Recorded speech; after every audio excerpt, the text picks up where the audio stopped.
আসসালামু আলাইকুম ওয়া রাহমাতুল্লাহি ওয়া বারাকাতুহু। নাহমাদুহু ওয়া নুসাল্লি আলা রাসূলিহিল কারীম, আম্মা বা'দ। ফাআউযু বিল্লাহি মিনাশ শাইতানির রাজীম। বিসমিল্লাহির রাহমানির রাহিম। ফাইম্মা ইয়াতিয়ান্নাকুম মিন্নি হুদান ফামান তাবি'a হুদায়া ফালা খাউফুন আলাইহিম ওয়া লা হুম ইয়াহজানুন। সাদাকাল্লাহুল আযীম। দূরের কাছের দেশের ও প্রবাসীর যারা যেখান থেকে যুক্ত হয়েছেন পবিত্র মাহে রমাদানের এই পড়ন্ত বিকেলে আরটিভির নিয়মিত আয়োজন প্রাণ নিবেদিত প্রশ্ন করুন অনুষ্ঠানে আপনাদের অন্তরের অন্তঃস্থল থেকে আন্তরিক মোবারকবাদ জানাচ্ছি আমি আব্দুল লতিফ সোহাগ গাজী। প্রিয় দর্শক, আপনাদের করা প্রশ্নের উত্তর দেওয়ার জন্য আজ আমরা স্টুডিওতে আমন্ত্রণ জানিয়েছি বিদগ্ধ আলেমে দ্বীন, বিশিষ্ট ইসলামিক চিন্তাবিদ, গবেষক, মিডিয়া ব্যক্তিত্ব, আপনার আমার সকলের প্রিয় প্রথিত যোশা ডক্টর মোহাম্মদ আনোয়ার হোসেন মোল্লা, প্রিন্সিপাল, উত্তর বাড্ডা কামিল মাদ্রাসা, ঢাকা। আসসালামু আলাইকুম ওয়া রাহমাতুল্লাহ। ওয়ালাইকুম আসসালাম ওয়া রাহমাতুল্লাহি ওয়া বারাকাতুহু। কেমন আছেন স্যার? আলহামদুলিল্লাহ, আল্লাহর মেহেরবানি। আলহামদুলিল্লাহ, জি আলহামদুলিল্লাহ, আল্লাহ সুবহানাহু ওয়া তাআলা আমাদের ভালো রেখেছেন। প্রিয় দর্শক, আজকের মেহমানের সাথে আমরা পরিচয় হলাম। আজকের আলোচ্য বিষয় আমরা রেখেছি পবিত্র গ্রন্থ আল কোরআনের গুরুত্ব ও তাৎপর্য। কোরআনের মাস, কোরআন নিয়ে আলোচনায় এসছি আমরা আলহামদুলিল্লাহ।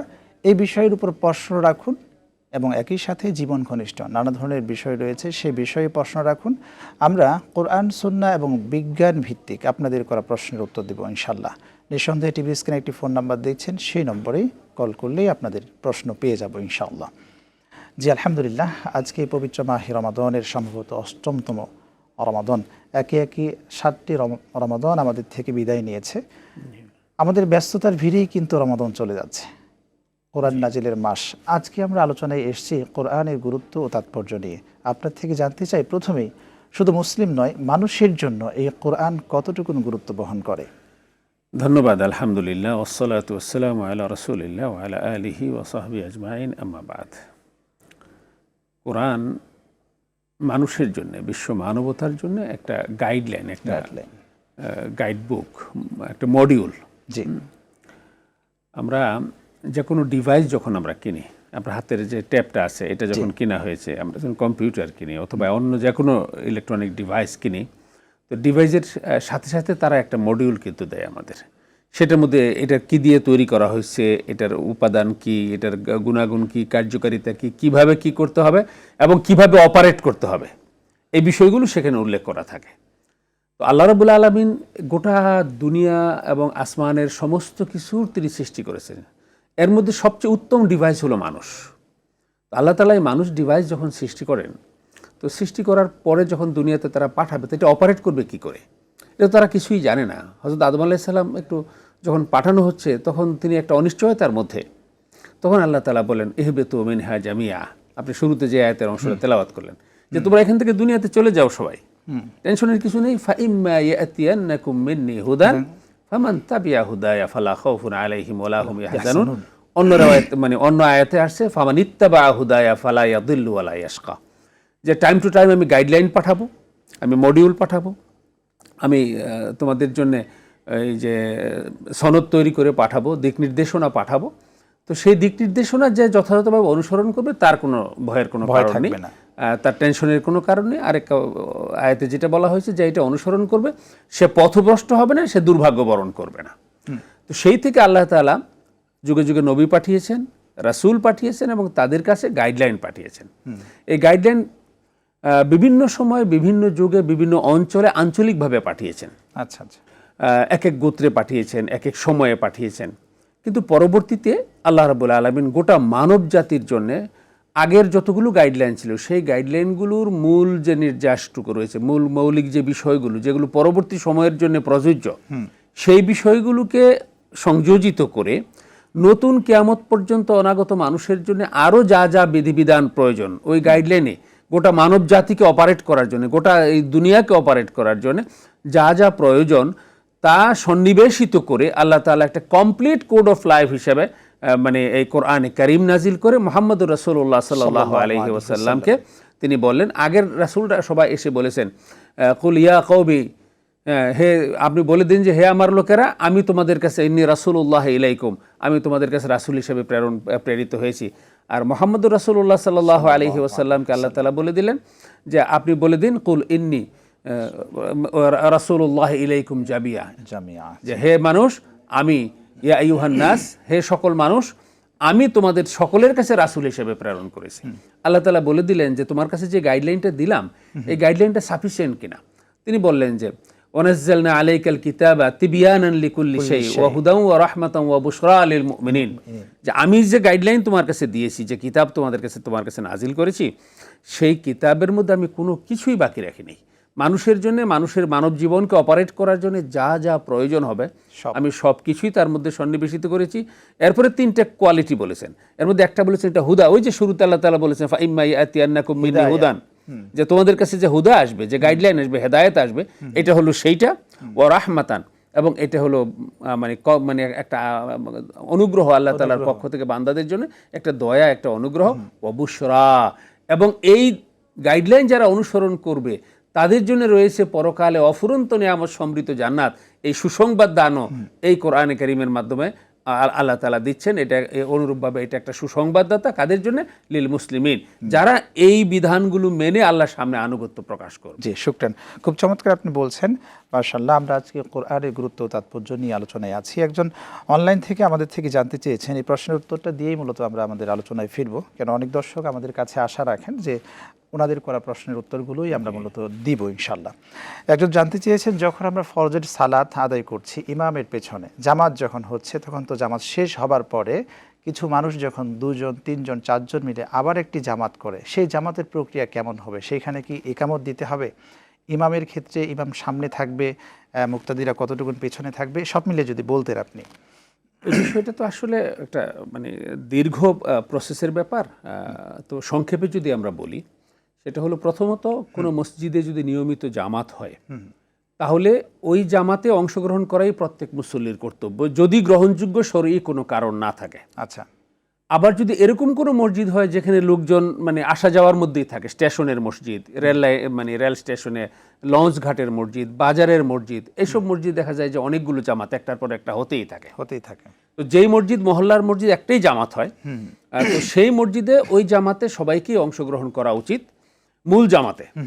যদি গ্রহণযোগ্য কোনো কারণে কেউ অংশগ্রহণ করতে না পারে, হয়তো ব্যস্ততার কারণে, অথবা আসতে দেরি হয়ে গেছে, দূরে কোথাও গিয়েছিলেন, ফিরতে দেরি হয়েছে, কোনো কাজে গিয়েছিলেন, কাজের থেকে ফিরতে দেরি হয়েছে, এরকম কয়েকজন রয়ে গেছে যারা তখনও জামাতে নামাজ পড়তে পারেন নাই, তো ওরকম নামাজ, এটা ফজর, জোহর, আসর, মাগরিব সকলের ক্ষেত্রে একই কথা। তো সেই ক্ষেত্রে ওলামায়ে কেরামদের 2টা মত রয়েছে। একটা মত হলো যে না, মহল্লার এরকম 5 জায়গা মসজিদ যেটা আছে, এই মসজিদে আর দ্বিতীয় জামাত করাই যাবে না। তবে অধিকাংশ ওলামায়ে কেরাম বলেছেন যদি গ্রহণযোগ্য কারণ থাকে, যেই কারণে, গ্রহণযোগ্য কারণ বলতে অর্থাৎ আমি খামখেয়ালি করে নামাজে আসলাম না, ঠিক আছে, পরে আরেক জামাত করে নিব, এটা কিন্তু মূল জামাতকে ইগনোর করা হয়। তো ওইটা না করে যদি আসলেই বাস্তবিক কোনো কারণে তারা পড়তে পারে না, অথচ জামাত করার মতো কয়েকজন লোক একত্রিত হয়েছেন এবং সেখানে ইমামতি করার মতো কেউ আছেন, তাহলে সেখানে আলাদাভাবে জামাত করে নেয়াই উত্তম। তবে সেই ক্ষেত্রে কতগুলো রুল ফলো করতে হবে। নাম্বার 1, ইমাম যেই মেহরাবে যেখানে দাঁড়িয়ে জামাত করেন, প্রথম মূল জামাত যেটা, সেই জায়গায় দ্বিতীয় জামাতের ইমাম দাঁড়াবেন না। আচ্ছা। সম্ভব হলে একটু আলাদাভাবে 1 কাতার 2 কাতার পিছনে, অথবা যদি বারান্দায় ভালো জায়গা থাকে, এটাকে বেশি প্রিফার করেছেন ওলামায়ে কেরামগণ। যদি বারান্দায় জামাত করার মতো পর্যাপ্ত ভালো জায়গা থাকে তাহলে বারান্দায় দ্বিতীয় জামাতটা বারান্দায় করবেন। আর যদি সেটা না হয় তাহলে ভিতরেও করতে পারেন, কিন্তু মূল জামাতের মতোই মনে হয় এমনটা যেন এখানে না হয়। আর স্টেশন, লঞ্চঘাট, এয়ারপোর্ট বা এরকম যেসব জায়গায়, বাজার, এইসব জায়গায় যেখানে রেগুলারই লোকজন আসতেছে, এক জামাত হচ্ছে, যেমন আমার এলাকায় একটা বাজার ছিল একসময়, খুব বড় জমজমাট বাজার ছিল। ইকামত, এখানে আরেকটি কথা বলে নেই যে ইকামত দিতে হবে কিনা নতুন করে। যদি 5 জায়গানা মসজিদ হয়, যেই মসজিদে নিয়মিত আজান একামত হয়, সেখানে প্রথম আজান একামতটাই যথেষ্ট, দ্বিতীয়টা জরুরি নয়। কিন্তু ওরকম যদি না হয়, যেমন বাজারের বলতেছি, লঞ্চঘাট বলতেছি, স্টেশনে কোনো একটা খালি জায়গার জন্য হয়েছে, তো সেখানে যতটা জামাত হবে ততটা একামত দিতে হবে, নতুন করে আজান দিতে হবে না। ওকে, খুব চমৎকার আলোচনা শুনছিলাম। একটা বিরতি নিয়ে আসি। প্রিয় দর্শক, আপনারা দেখছেন RTVর নিয়মিত আয়োজন প্রাণ নিবেদিত প্রশ্ন করুন অনুষ্ঠান, দেখতে থাকুন। সময় হয়ে গেল বিরতি নেবার, ফিরছে একটু পরে ইনশাআল্লাহ।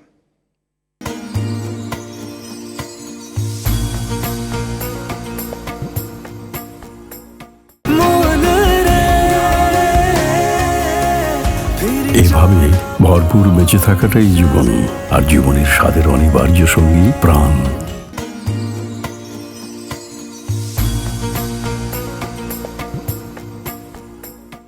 দর্শক, বিরতির পর ফিরে এলাম আপনাদের প্রিয় অনুষ্ঠানে। আপনারা দেখছেন RTVর নিয়মিত আয়োজন প্রাণ নিবেদিত প্রশ্ন করুন অনুষ্ঠান।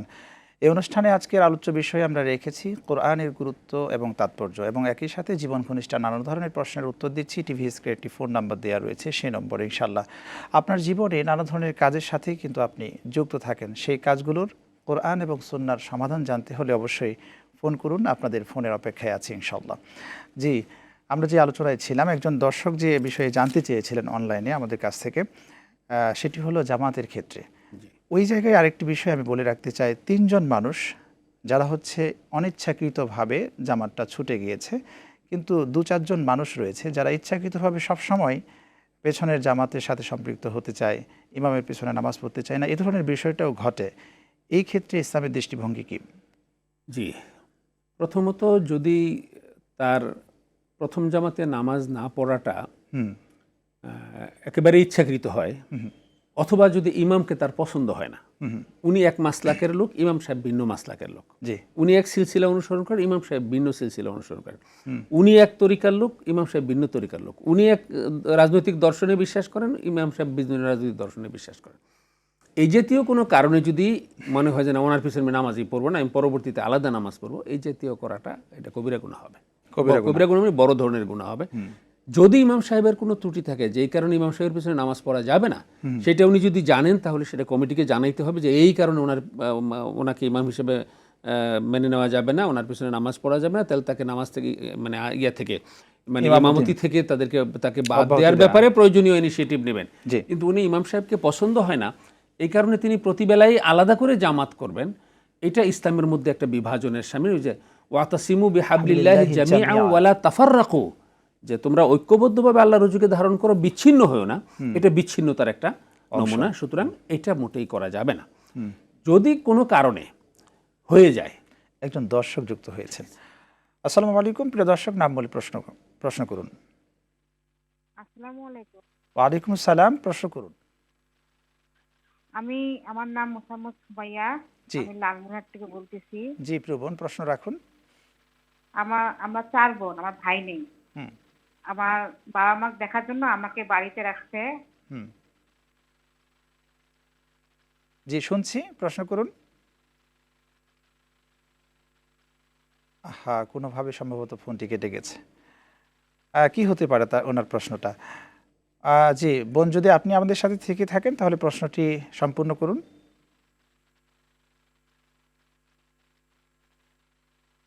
ওনার ভাই নেই, পরিবারে পিতামাতাকে দেখার জন্য ওনাকে রেখে দিয়েছেন, এতটুকু পর্যন্ত আমরা জেনেছি। আমরা আসলে কোনো কিছু অনুমান করতে পারবো না যে উনি আসলে কি জানতে চেয়েছিলেন। এমনও হতে পারে যে উনি জানতে চেয়েছিলেন যে আমি দেখাশোনা করছি, তো আমার বাবা মা এই জন্য আমাকে একটু আলাদা জায়গা দিতে চায়, বাকি বোনদের থেকে এক্সট্রা করে এটা দিতে পারবে কিনা, অথবা আমাদের সহায় সম্পত্তি কিভাবে বন্টন করা হবে ইত্যাদি, অথবা বাবা মায়ের প্রতি আমার কর্তব্য কি, আমি একা করছি অন্য বোনরা করতেছে না, তাদের এই ব্যাপারে করণীয় কি, নানা ধরনের প্রশ্নের ডাইমেনশনই থাকতে পারে। এই জন্য আমরা আসলে কিছু এই ব্যাপারে না বলাই ভালো। উনি যদি আবার সুযোগ পান, আবার চেষ্টা করে উনি আসলে মূল কি জানতে চেয়েছেন সেটা জানতে পারলে আমরা ওনার সাথে আমরা শেয়ার করবো ইনশাআল্লাহ। আমরা আগে যে বিষয়টায় ছিলাম ওই বিষয়টা বলি, যে যদি ওই ধরনের কোনো কারণে, অধ্যত্বপূর্ণ কোনো কারণে ইমাম সাহেবকে পছন্দ হয় না, এই কোনো কারণে ওনার আইডিওলজি পছন্দ হয় না, উনি ভিন্ন মাসলাকের লোক, যদি এরকম কোনো মাসলাকের লোক হয় যেই মাসলাকের লোকের ইমামতিই জায়েজ নাই, তাহলে তো ওনাকে শুধু আমার নামাজ আমি সেভ করলে হবে না, তো আমার তো অন্যদেরকেও সেভ করতে হবে। আমি জেনে ওনার পেছনে নামাজ হচ্ছে না, মনে করেন উনি ভিন্ন আকিদার লোক, এমন একটা আকিদা যেটা খোরাফাতি আকিদা, সেই খোরাফাতি আকিদার লোক অন্যরা হয়তো জানে না, আমি জানি যে সে কিন্তু ওরকম কথা টথা কাদিয়ানি। তো এখন তো কাদিয়ানির পিছনে আরও একজন দর্শক যুক্ত হয়েছেন। আসসালামু আলাইকুম, প্রিয় দর্শক, নাম বলে প্রশ্ন করুন। ওয়ালাইকুম আসসালাম। জি প্রশ্ন করুন, শুনছি আপনাকে। ফজরের সেহরি খাই যে আমরা, সেহরি খাওয়ার পরে যে ফজরের আজানটা শুরু হয়, ওই সময় কি নামাজে দাঁড়ানো যাবে না আজানটা শেষ হইতে হবে? ওকে, আপনি থাকুন, আপনার প্রশ্নের উত্তরেই যাচ্ছি। জি শেখ, ফজরে যখন আজানটা দিচ্ছেন, সেই আজানটা শেষ আমাদের হওয়ার পূর্বেই সে কি সালাতটা শুরু করে শেষ করবে কিনা? আমাদের দেশে আজানের যে ট্র্যাডিশন, যেটা এটা কিন্তু আসলে আমাদের দেশে এটা হয়ে আসছে, ট্র্যাডিশনটা এরকম না হলেও চলতো। আমাদের দেশে ট্র্যাডিশন হলো সেহরির যে সময়টা, এটা শেষ হওয়ার পরে মাঝখানে একটু বিরতি দেয়, 2-3 মিনিট বিরতি দেওয়ার পরে তার আজানটা শুরু করে। অর্থাৎ আজান শুরু করার সময় নিশ্চিত যে সেহরির টাইম ইতিমধ্যে অবশ্যই শেষ হয়ে গেছে, ওই যে মাঝখানে 2-3 মিনিট এটাকে এহতিয়াতি সময় বলে, সতর্কতামূলক। কারণ সূর্যটা তো দপ করে উঠে আর দপ করে নিবে না, এটা আস্তে আস্তে আস্তে আস্তে আস্তে স্লোলি এইভাবে আসতে থাকে। তো এই যে স্লোলি আসার কারণে, কারণ একটা মানে রেখাই দেখা যাচ্ছে 300-400 মাইল পর্যন্ত একটা টাইম দেওয়া হচ্ছে, তো 300-400 মাইলের ব্যবধানে তো সূর্য একসাথে উঠছে না, এই জন্য 2-3 মিনিট এহতিয়াতি সময় রাখা হয়। তো যদিও এটা না রাখলেও শরীয়তে কোনো অসুবিধা নেই, তারপরেও ওই এহতিয়াতি সময় বাদ দিয়ে আমাদের দেশের মসজিদগুলোতে আজান দেওয়া হয়।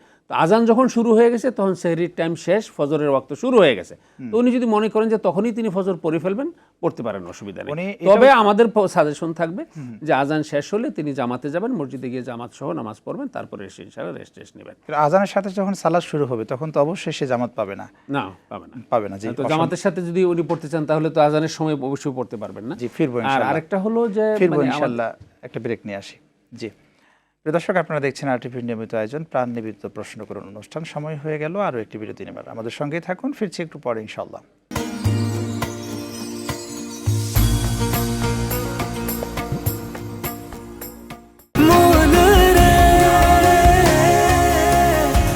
এভাবে ভরপুর বেঁচে থাকাটাই জীবন, আর জীবনের স্বাদের অনিবার্য সঙ্গী প্রাণ।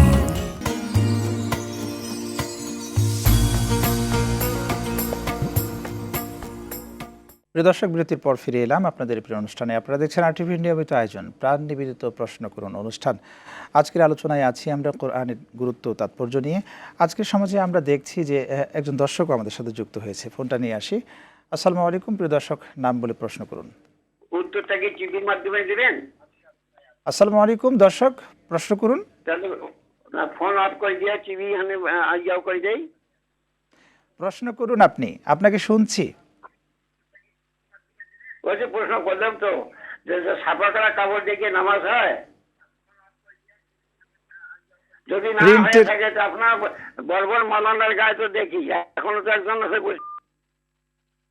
ওকে, দর্শক সম্ভবত জানতে চেয়েছেন প্রিন্টের কাপড় পরে কি সালাত আদায় হবে কিনা। সাফা কাপড় যেটা সাফা, হ্যাঁ হ্যাঁ জি, হবে, অসুবিধা নেই। আমি এই বিষয়ে আরেকটু বলি যে অনেক সময় দেখি যে বিভিন্ন ধরনের গাছগাছালি, পশু পাখির ছবিও থাকে, সেই ক্ষেত্রে সালাত হবে তো ইনশাল্লাহ? পশু পাখির ছবি মানে বিভিন্ন প্রাণীর ছবি থাকার ব্যাপারটা ওলামায়ে কেরামগণ এটাকে নিরুৎসাহিত করেছেন, বলছেন যে এটা না থাকা উত্তম। কিন্তু যদি তার অন্য বিকল্প কোনো জামা না থাকে ওরকম, তাহলে সেটা দিয়েও হবে। তবে এমনি নর্মালি যে প্রিন্টের যে সমস্ত আমাদের বিভিন্ন পাতা লতা বিভিন্ন দিয়ে বা ডিজাইন করা প্রিন্টের কাপড় যেগুলো, এগুলো দিয়ে সালাত হবে। জি শুকরান। যে বিষয়ে আলোচনায় ছিলাম যে আমাদের সমাজে কোরআনের যে চর্চা, আমরা কোরআন পড়তে জানি অনেকেই, কিন্তু কোরআনের অর্থ জানি না, সেজন্য পরিবর্তন হয় না। আবার নিজে আমি কোরআন ধারক, কোরআনের বাহক একজন মানুষকে বুঝাতে পারি না। সব মিলিয়ে ঘাটতিটা কোথায়? আসলে ঘাটতি হলো যে কোনো একটা চিঠি যদি আমাদের কাছে আসে, তখন চিঠিটা আমরা ভালো করে বোঝার চেষ্টা করি কে লিখেছে। মনে করেন সরকারের পক্ষ থেকে, প্রধানমন্ত্রীর দপ্তর থেকে আপনার নামে একটা চিঠি আসছে, তো চিঠিটা পাওয়ার পর আপনি লাইন বাই লাইন পড়বেন ওই দপ্তর থেকে আপনাকে কি লেখা হয়েছে। আগে যখন চিঠি ইংরেজিতে লেখা হতো, আমাদের দেশের লোকজন কিন্তু সবাই ইংরেজি জানতো না, তখন গ্রামে 2-4 জন মাস্টার বা এরকম শিক্ষিত কেউ থাকলে তাদের কাছে যখন মানে অফিসিয়াল কোনো চিঠি, মামলা মোকদ্দমার কোনো চিঠি আসতো, ওই মাস্টার সাহেবের কাছে গিয়ে স্যার দেখেন তো কী লিখছে। অনেক সময় পুরোটা বুঝতে পারতো, অনেক সময় পুরোটা বুঝতেও পারতো না, তারপরও বহু জানার চেষ্টা করতো, দৌড়ে যাইতো চেষ্টা করার জন্য। আল্লাহ তাআলার পক্ষ থেকে এটা একটা রেসালা, এটা একটা মেসেজ, আল্লাহ একটা চিঠি দিয়েছেন যে আমাদেরকে তোমাদের কি করতে হবে। এখন আমরা যদি সেটা না বুঝি তাহলে এটা করতে হবে, এটা আমরা কেমনে করব? একজন দর্শক যুক্ত হয়েছেন। আসসালামু আলাইকুম প্রিয় দর্শক, নাম বলে প্রশ্ন করুন। ওয়ালাইকুম আসসালাম। শুনছি, প্রশ্ন করুন। ভাই আমার প্রশ্ন হলো 2 রাকাত নামাজে প্রথম রাকাতে 2টা সিজদা দিতে হয়, কিন্তু ভুলে একটা না দিয়ে দ্বিতীয় রাকাতে চলে গেছি। পরে মনে হলো যে প্রথম রাকাতে একটা সিজদা কম হয়েছে, সাহু সিজদা দিলে কি নামাজ হবে? ওকে, আপনি আমাদের সাথে থাকুন। যদি কোনো রাকাতে একটা সেজদা হয়ে গেছে, 2 সেজদা দেয়নি, তার সালাত হবে কিনা? এই ব্যাপারে অধিকাংশ ওলামায়ে কেরামের বক্তব্য হলো মানে রুকু এবং সেজদা হলো নামাজের ফরজ, এবং 2টা সেজদাই ফরজ। তো ফরজ তরক হলে নতুন করে আদা করতে হয়, অর্থাৎ নামাজটা আবার রিপিট করতে হয়, দোহরাইতে হয়। তো তার একটা ফরজ অলরেডি তরক হয়ে গেছে, অর্থাৎ 2টা রুকু দেওয়া তার ফরজ সেজদা দিলে হবে কিনা? না, সহু সেজদা হবে যদি ওয়াজিব তরক হয়, তরক হয় তখন সহু সেজদায় কভার হবে। আর যদি ফরজ তরক হয় তাহলে এটা আবার দ্বিতীয়বার নামাজটা দ্বিতীয়বার দোহরাইতে হবে বা রিপিট করতে হবে। Repeat করতে তো ওলামায়ে কেরামদের একটা অংশ এই কথাটা বলছেন যে যেহেতু উনি একটা সেজদা দিয়েছেন তাহলে তার ফরজিয়াত আদায় হয়ে গেছে। তো তারা বলছেন যে সৌ সেজদা দিলেও হবে, কিন্তু পরবর্তীতে সৌ সেজদা দিলেও হবে, কিন্তু জমহুর উলামায়ে কেরামের মত হলো যেহেতু ওনার ফরজ তরক হয়েছে সেহেতু নামাজটা দ্বিতীয়বার দোহরানোটাই উত্তম। চমৎকার বলেছেন। একজন দর্শক আছেন। আসসালামু আলাইকুম, প্রিয় দর্শক, নাম বলে প্রশ্ন করুন। হ্যালো, আসসালামু আলাইকুম। ওয়ালাইকুম সালাম, শুনছি আপনাকে, প্রশ্ন করুন। আমি মাদারপুর জেলা থেকে সাইফুল ইসলাম বলছি। জি প্রিয় ভাই, প্রশ্ন করুন। আপনি যখন 1 নম্বরে যাই প্রস্তাব করতে যাই তখন জেলা পুলিশ নেই অনেক সময় পর্যন্ত, তারপরেও আমি নামাজের স্থানে গেলে একটু প্রস্তাব আসার চেষ্টা করে, তখন সেই ক্ষেত্রে আমি যে ফিল হই, সেই ক্ষেত্রে কি করণীয় আমার? ওকে, আপনি থাকুন, আপনার প্রশ্নের উত্তরে যাচ্ছি। খুব সংক্ষেপে যদি উত্তরটা দিতেন। যে এইটা ওনার আসলে অসুস্থতাজনিত কারণ। এই ধরনের অসুস্থতাজনিত ক্রনিক প্রবলেম যাদের আছে তাদের ব্যাপারে ওলামায়ে কেরামগণ 2-3টা সমাধান বলেছেন। নাম্বার 1, তিনি একটা আন্ডারওয়্যার পরবেন, সেটা হাফ প্যান্ট জাতীয় কিছু একটা, এবং সেখানে টিস্যু বা তুলা জাতীয় কিছু সেখানে ব্যবহার করবেন, যাতে যদি সামান্য কিছু বেরিয়েও আসে ফোঁটা, তাহলে সেটা যেন তার কাপড়ে না লাগে। তারপরেও যদি এরকম পরিমাণ হয় যে কাপড়ে যদি লেগেও যায়, তাহলে এটা ভিতরে থাকলে এটার উপরে যদি আবার আরেকটা পবিত্র কাপড় থাকে তাহলে তার নামাজ হয়ে যাবে। আর এটার ওনাদের দ্বিতীয় সাজেশন হলো, যেহেতু ব্যাপারটা স্বাস্থ্যজনিত, ওনারা মানে উনি ভালো একজন চিকিৎসককে দেখাবেন, যে চিকিৎসক মানে কোনো ইউরোলজিস্টকে, ভালো একজন ইউরোলজিস্টকে দেখাবেন, যাতে করে এই সমস্যাটা সমাধান, এগুলো খুব বেশি জটিল নয়, এটা সমাধানযোগ্য আশা করা যায়, তার ইনশাআল্লাহ সেটা সমস্যাটা সমাধান হবে। এর আগ পর্যন্ত তিনি আন্ডারওয়্যার পরবেন এবং ভিতরে টিস্যু বা তুলা জাতীয় কিছু ব্যবহার করবেন। জি, চমৎকার আপনি বলেছেন। অসংখ্য ধন্যবাদ আমাদেরকে আজকে সময় দেওয়ার জন্য। ধন্যবাদ আপনাকেও, আমাদের দর্শকবৃন্দকেও ধন্যবাদ। শুকরান। প্রিয় দর্শক, আপনারা দেখছিলেন RTVর নিয়মিত আয়োজন প্রাণ নিবেদিত প্রশ্ন করুন অনুষ্ঠান। এই অনুষ্ঠানে একই সময় আগামী দিন ইনশাল্লাহ আমরা আসবো আপনাদের করা প্রশ্নের উত্তর দেওয়ার জন্য। আজ এ পর্যন্ত। আল্লাহ হাফিজ। আসসালামু আলাইকুম ওয়া রাহমাতুল্লাহি ওয়া বারাকাতুহু।